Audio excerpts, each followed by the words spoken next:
problème est que Kinkei Mulumba alingi siko kozwa soutien ya Kabila po ba matata po baze belé baza sur nandakala ata muke te yango aleki liboso ya batu alobi non soki botali bato babomi Kabila ezaka ko opposition te batu babomi Kabila baza na kati ya majorité soko tali lelo na ba o baza na opposition kuna ebele ba uti majorité pour dire que nos positions autoza nango na RDC lelo les seuls vrais opposants au atikali kuna ezali Félix nani Tshisekedi combattant na loba loba balobi non biso tokoki kobeta masolo ya question technique ya machine à voler pourquoi tokoki kobeta mote parce que nous osons croire que jusque là biso na tondimi utilisation ya machine à voler or combattant l'opposition était sage ceux qui va mekaki condiment, traiter ma question technique, ça veut dire en d'autres termes que parce que machine à voler. Non, nous n'allons pas tomber dans le piège de la cabine.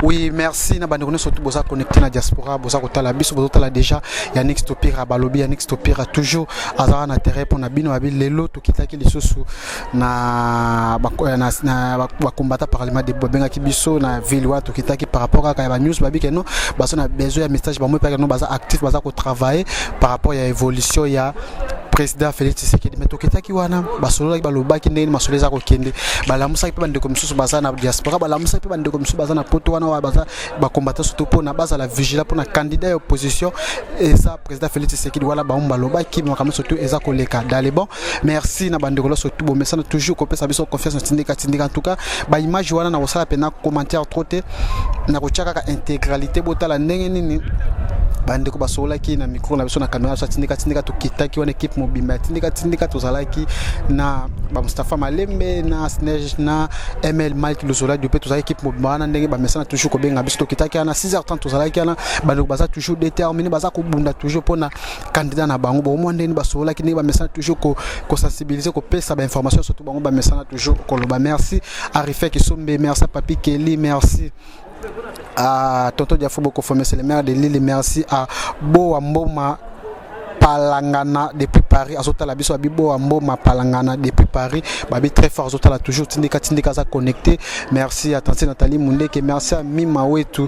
Merci na bandeko tu bazana Londres wana nono makangi la laissé matundo mama na grâce. Merci à Bela Dinganga Nicolas na kin na bandeko surtout boza kota la biso na Tindika babi bota la bandeko basolo la ki.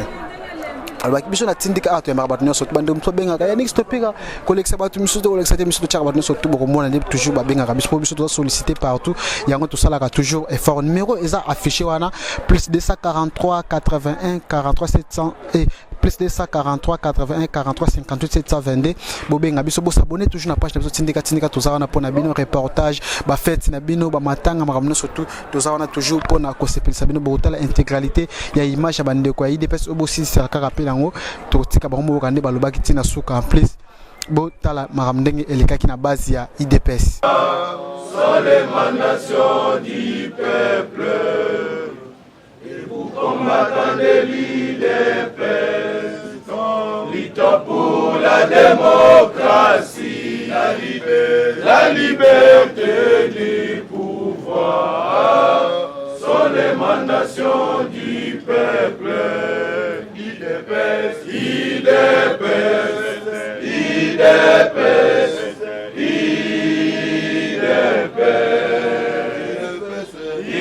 IDPS, IDPS, IDPS vaincra dès nos bords. IDPS, IDPS,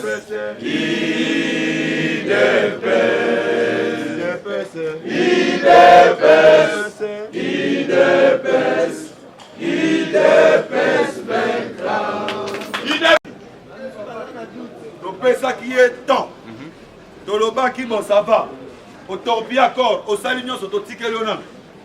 Mais Kabila yo ka quitté. Lelo tozolo ba awa boyo ki ba mo ba komi milelo na milelo. Na milelo. Lelo na niveau ya conseil de sécurité UDPS viva Viva! lelo kaka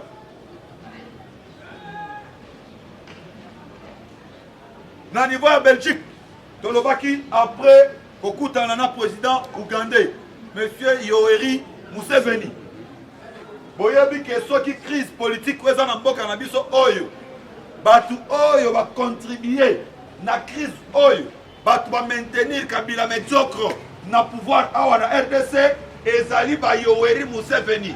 Et pour votre information, Yoweri Museveni aza presque cofondateur ya parti politique Otobengi MLC ya ndeko Jean-Pierre Bemba.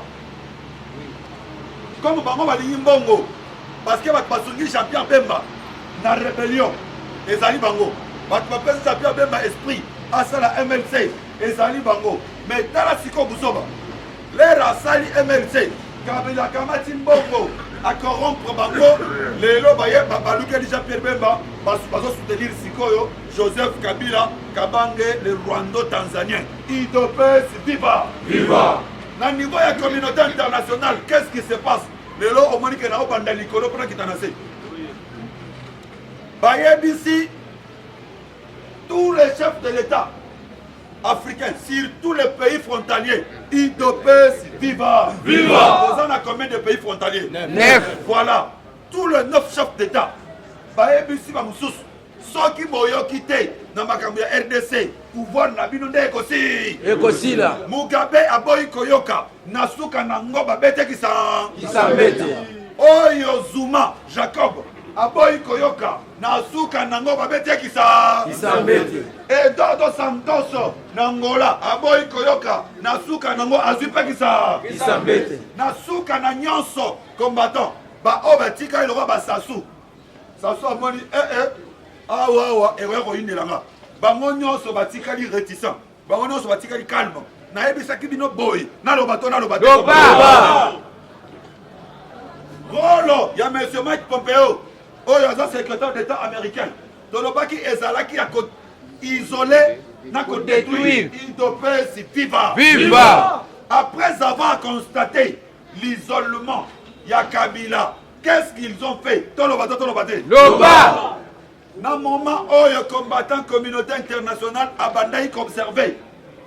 Est-ce qu'il y a solo ba chef de l'État africain sur le dossier RDC? Bakoyoka te, babandai kotala. Après un long temps, il y a observation. Va comprendre que tous les chefs de l'État n'a pas obandai ko soutenir rien. N'a pas obandai na simanae. Bango nyonso balobi biso na Kabila abuo. Bien. L'air salemi que Nakabila Abou Pia batindi siko délégation oyo monaki eyaki awa nalobaki lobby na avant-hier que Batouana baye kozwa dernier renseignement UDPS viva l'air bazu dernier renseignement bayoki batali ba comprendre déjà que na moment oyo Kabila za isolé. C'est comme ça que Madame Trump a le binga nazo kita na Afrique akitaki na Ghana. Mais quand vous remarquez, après départ de Ghana, c'est Félix Tshisekedi, président de l'UDPS, qui va atterrir au Ghana. Kokitakiti na Ghana, c'était sur l'invitation du département américain. Basoloi Marambutu et Sili. Kosile Sili, Bayebisi Bango nyonso en Afrique. Kendenge Saboye, Tozali l'interlocuteur. Elle va venir dans le lobby et pas CGA. Pour appeler Sanga, Polo, appeler une information, on a le banou out. Après, autant à Congo. Déjà, tout ça qui est en plein parlement. Partout, voilà, il y a 10e lobby. Na orangé parce que Piccolo président Moïse a regardé la 10e. Nous na orangé donc ah on a kuna les mots senti voix moyen. Alors les babé n'inga président ya aux Apollo. Azala ina lupa président Tshisekedi. Na kati parlement ba batele minute botele mibo. Na kati parlement bo et pas président za sumusikate. So dans le parlement et la na sima bo. Na su moto na koti. Asi polo ba pesinga. Mais ba yebisinga yi yebisa ba combattant boye. UDPS viva. Ya on a yebiso aw. C'est comme ça que les informations tozo kango mususu. Donc luka ba voix et moyens oh ba zo la information mosusu tokozwa ngo de bouche à l'oreille. Na matini kolo makasi eza makambo na wakinga na chite nango il serait mieux nazonga nao na se po tobeta masolo oyo mosusu lobi bablokaki nga si lelo bazokontinue kobloke ngai nabosanaki sika okendaka na compte na compte moko wana tosalikisi nakomani nkombo na nga natiani elongi na nga kuna ezaka bilongi ya Félix yo Félix na Félix atosalikisi compte wana okotikalaka komona yango te tokozala mpe tosolola na yo nga nayebi ke intel nde azosolola na nga me yo mayo oyebaka eza nga voilà lobi nasali publication moko oyo nazofélicité bato nyonso baide biso na kotelemisa parlement oyo na félicité donc natangi tous les présidents boyebi ya baparlement debout mais nazangisi kaka kombo moko idopes viva natangi baprésident parlement debout merci mon capitaine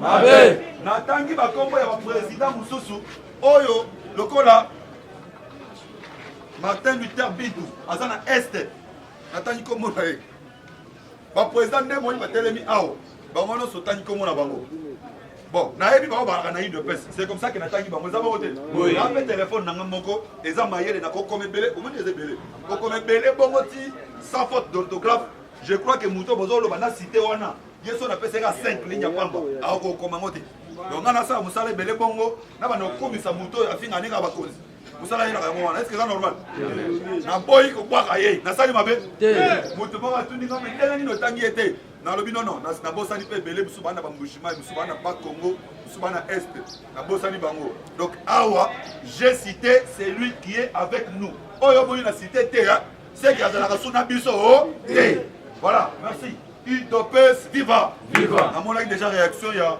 capitaine Roli président sur la ligne des réseaux sociaux namoni déjà baprésident Nevi baprésident Jacobo Gustave Lutumba tout le monde Moïse bango Dominique bango tout mana voilà mana ikutu a relayer yango à maîtrise voilà ça fait du buzz tozosala mosala non seulement awa mais tozosala mpe côté mosusu compte efungami basi babloke côté mosusu oyo ata babloke bayali kutu bakoyeba teke ezanga yango oyo cramatière idopes viva lobi réunion technique ezalaki na niveau seni combattant Corneille Nanga un médiocre de plus idopes viva un médiocre de plus Nanga abengi batu ono baya tosolola sur de questions techniques ya machine à voler mais bakomi Martin Fayoul Vital Kamerhe balobi non biso tokoki kobeta masolo ya question technique ya machine à voler pourquoi tokoki kobeta ngo te parce que nous osons croire que jusque là biso na tondimi utilisation ya machine à voler or combattant l'opposition était sage soki bamekaki condiment, traiter ma question technique, ça veut dire en d'autres termes que parce que machine à voler. Non, nous n'allons pas tomber dans le piège de la cabine. Basololi, question Liboso, Vital Kamerhe, Atouni Corneille Nanga. Dis-moi d'où tu tires cette turque de la machine à voler. Mabe Yo, qui mille metteurs. Parce que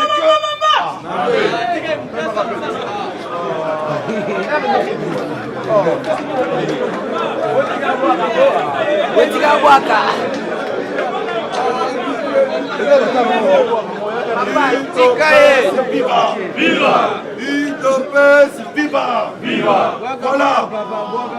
Voilà, s'il vous plaît. Tolobi Boé, Corneille Nanga, un médiocre de plus dans la CENI. Alors Boé, que celui qui ne veut pas qu'on traite de questions techniques sur la machine à voler puisse partir.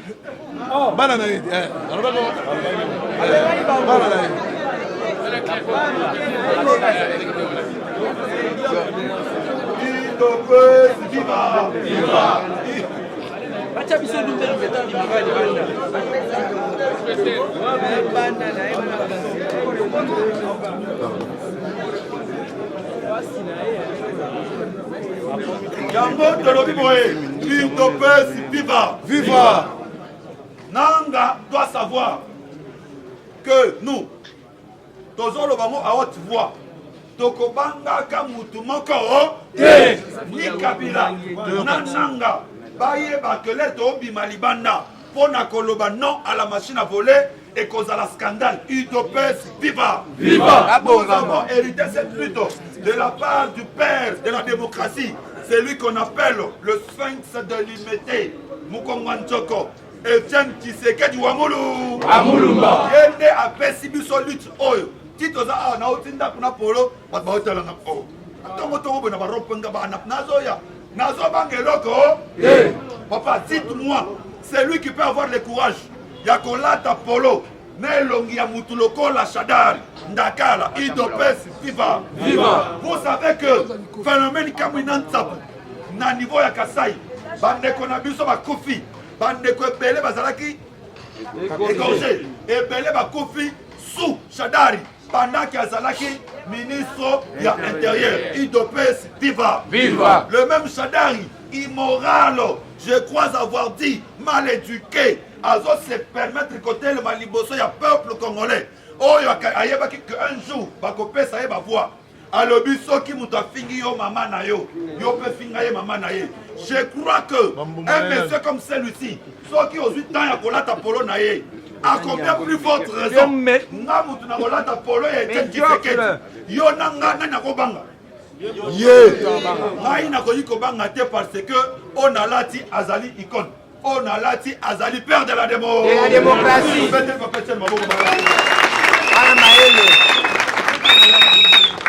nakolata ngo journée mobimba naoke limité nakobanda koyebi so baveni na okota soko okanga sala nini tokobanga ti wana UDPS viva.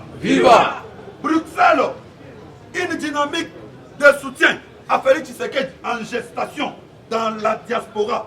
UDPS viva. Nalobaki président Félix Tshisekedi akitaki na niveau ya bela kuna Congolais, combattants, Congolais, balobi non. Tomoni opposition on peut tike yango tant trop. Babi misela biso Félix balingité. Bango nyonso babengani oba uta o totanga.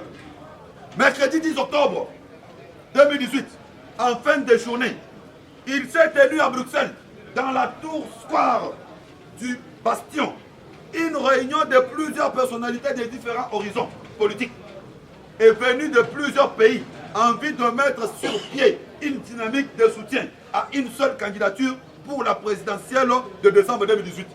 Une déclaration aurait été due être faite à l'issue de la rencontre. Pour certaines raisons, les participants ont décidé de rendre public leur déclaration le lundi 15 octobre pour cela.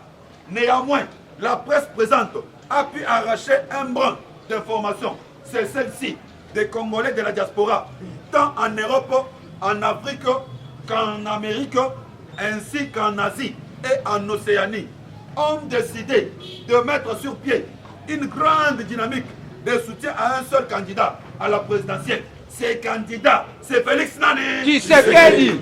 Maboko. Combattants, allez-y comprendre que Makambu Oyo, Nandenge so Kendele et Baby.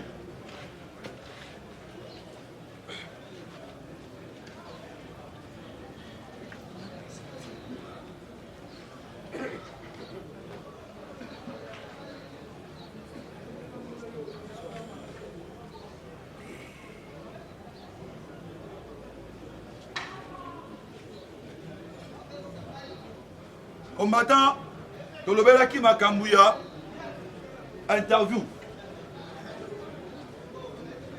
Tolobaki Lobby, par rapport à Masolo, Oyo, il y a M. Kinkei Mulumba. À sa déclaration, Oyo, moi je crois que esprit Etienne Tshisekedi, Ezako Plané, Kinkei Mulumba, déclaration Oyo à Sali, on a boule ya ko plaire Kabila. Parce que dans le moment Oyo, na niveau ya minorité na bango présidentielle ezoyinda déjà entre Matata Ponyo na Dakala.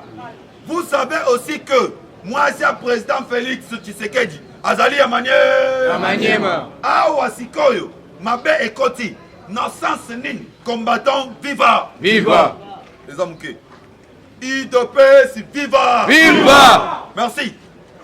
Awa siko problème ezani problème eza que Kinkei Mulumba alingi siko kozwa soutien ya Kabila po ba matata baze belé baza sur nandakala tamuke te yango aleki liboso ya batu alobi non soki botali bato babomi Kabila ezaka ko opposition te batu babomi Kabila baza na kati ya majorité soko tali lelo na ba o baza na opposition kuna ebele ba uti majorité pour dire que nos positions otoza nango na RDC lelo les seuls vrais opposants au atikali kuna ezali Félix nani Tshisekedi combattant na lobate Loba boyebi que Félix Tshisekedi bazo yambaye na ba chancellerie ya monde mobimba comme chef de l'État bauti ko yambaye na Ghana sur tapis rouge bauti ko yambaye na Uganda sur tapis rouge Félix Tshisekedi azotambola na Kinshasa awa na mutuka na ye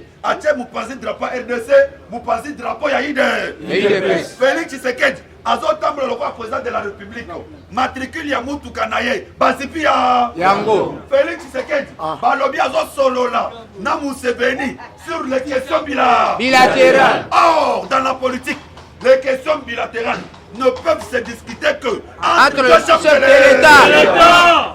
Amen. IDPS viva.